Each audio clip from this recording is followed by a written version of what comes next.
Hello students, आज की class में हम मिक्सचर्स के बारे में पढ़ेंगे। तो जो हमारे मिक्सचर्स होते हैं वो दो तरह के होते हैं। एक होता है होमोजीनियस,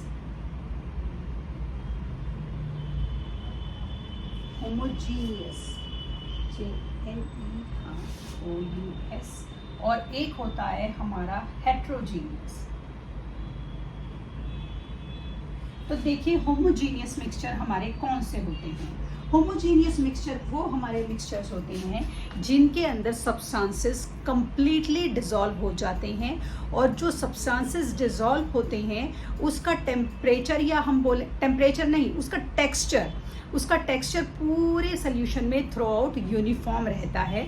उन्हें हम होमोजीनियस सोल्यूशन बोलते हैं। जैसे आपने शुगर को, सॉल्ट को पानी में मिलाया, तो जब आपने शुगर को, सॉल्ट को पानी में मिलाया तो पानी में डिसॉल्व होने के बाद उस पानी की हर बूंद में शुगर और सॉल्ट का जो टेक्सचर है वो थ्रू आउट हर ड्रॉप में सेम रहेगा। वो ये नहीं होगा कि किसी ड्रॉप में कम है, किसी ड्रॉप में ज़्यादा है, तो यूनिफॉर्म रहेगा। ये हमारी पहली कैरेक्टरिस्टिक्स होती है होमोजीनियस मिक्सचर की। हेट्रोजीनियस मिक्सचर हमारे वो होते हैं जिनमें दो या दो से ज़्यादा सब्सटेंस कंप्लीटली मिक्स नहीं होते और सारा का सारा जो टेक्सचर है वो through out the solution same नहीं रहता है। जैसे कि आपका चॉक सॉल्यूशन, आपने चॉक के उसको पानी में मिक्स कर दिया, ये था हमारा शुगर और सॉल्ट सॉल्यूशन था। आपका चॉक का सॉल्यूशन, आपका इंक का सॉल्यूशन, इस तरह के मिक्सचर्स हमारे हेट्रोजीनियस होते हैं।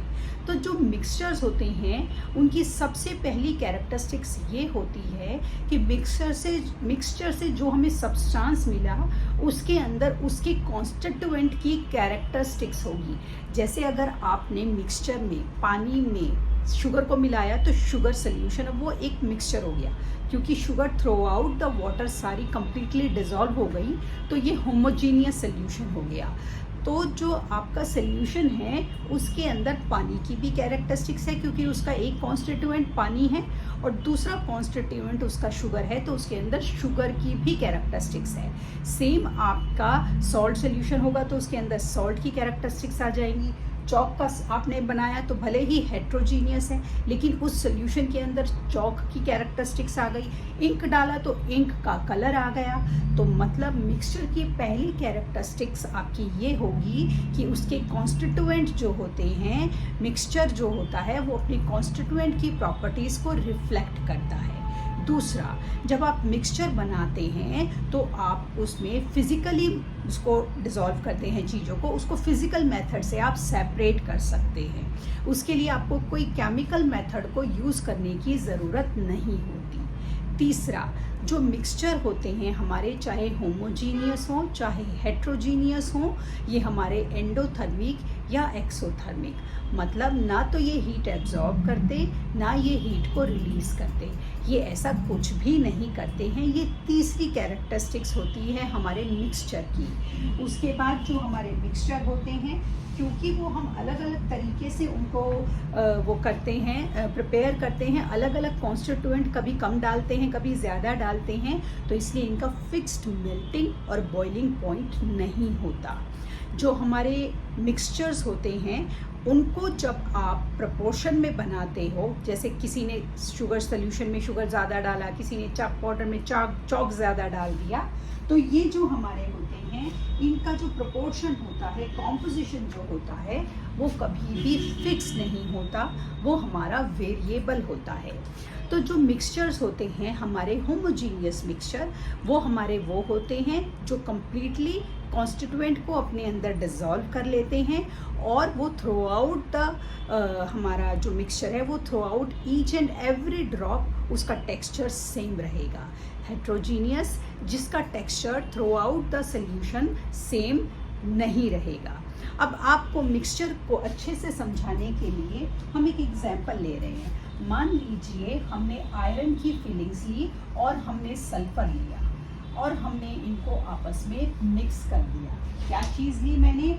आयरन की फिलिंग्स ली, ठीक है, और मैंने लिया सल्फर, और मैंने इन दोनों को मिक्स कर दिया। अब मैंने जब इनको मिक्स कर दिया आयरन फिलिंग्स और सल्फर, तो ये एक मिक्सचर बन गया।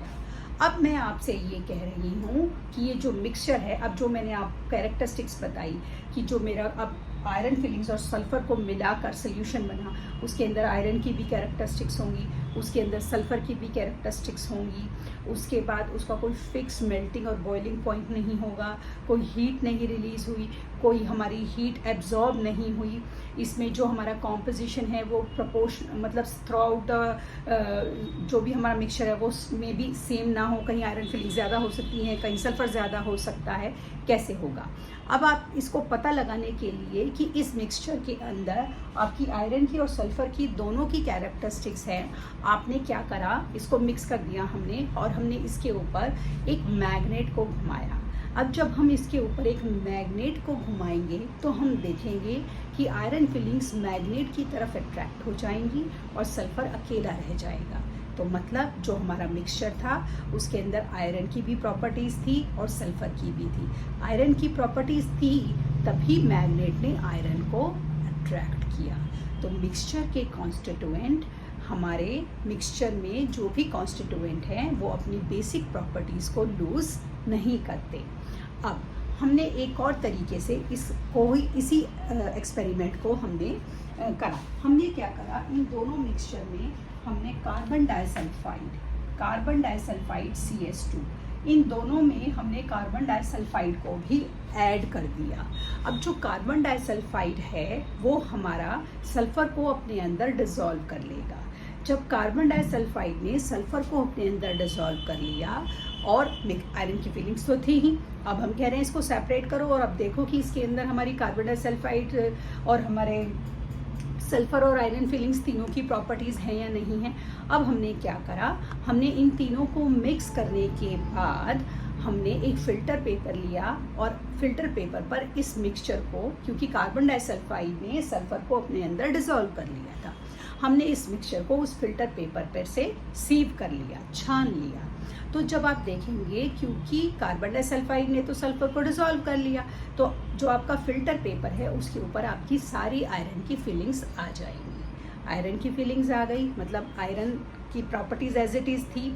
अब आपने क्या करा, उस सोल्यूशन को जो कि अब कार्बन डाइसल्फाइड और सल्फर का बचा था उसको गर्म करा।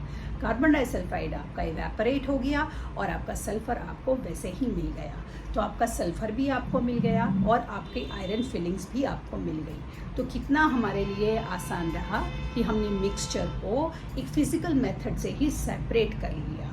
अब आप बोलें कि अच्छा ठीक है, ऐसे ही शुगर सोल्यूशन और सॉल्ट सोल्यूशन का बताइए। ये तो जो हमने अब करा कार्बन डाइसल्फाइड, ये तो चलो मिलना बड़ा मुश्किल है, बच्चों को नहीं मिलता। तो अब आप क्या कीजिए, आप एक काम कीजिए, आधा गिलास पानी लीजिए और उसमें 3 या 4 चम्मच शुगर को या 3 या 4 चम्मच सॉल्ट, जो भी आपके घर में आपकी मम्मी परमिशन दे रही हैं, उसको डिज़ोल्व कर लीजिए। कोई भी एक चीज़, या तो शुगर या सॉल्ट।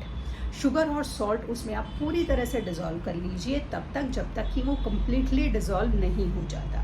जब वो कम्प्लीटली डिज़ोल्व हो गया तो अब आप उस पानी को, जो कि अब शुगर का या सॉल्ट का सल्यूशन बन गया है, आप उसको एक पैन में रखिए और सिम गैस ऑन कर दीजिए। जब आपने गैस ऑन करी तो आप देखेंगे धीरे धीरे उस जो आपका मिक्सचर है उसमें बबल उठने लगे। अब आपने क्या करना है, एक और पैन लेना है और उस पैन को, जिस पैन को आपने गैस पे रखा हुआ था, उस पैन से थोड़ा सा ऊपर इन्वर्ट करके इस तरह से रख देना, जैसे ये पैन रखा है गैस पर और इसके ऊपर ऐसे इन्वर्ट करके रख देना है कि जो बबल्स बन रहे हैं वो इस पैन के ऊपर जो है आपके कलेक्ट हो जाएं, इस पैन के अंदर आपके कलेक्ट हो जाए। जब आपके ये बबल्स कलेक्ट होने शुरू हो जाएंगे और जब आपको लगेगा कि ये इतने कलेक्ट हो गए कि अब नीचे नहीं गिर रहे, आप उस पैन को सीधा कर लीजिए और एक साइड रख लीजिए।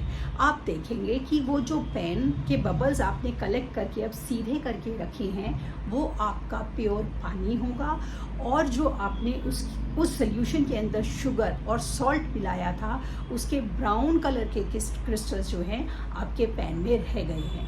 तो हमने इसमें क्या करा, हमने इस शुगर या सॉल्ट सोल्यूशन में से शुगर को और सॉल्ट को जो भी आपने मिलाया था पानी से अलग कर लिया। और इसके लिए हमने कोई केमिकल यूज़ नहीं करा, कोई केमिकल मेथड नहीं लगाया, हमने सिर्फ फिज़िकल मेथड कि हमने उसको इवेपोरेट करा या हम इसको बोल दें हमने बॉयल करा, हमने उसको सेपरेट कर लिया।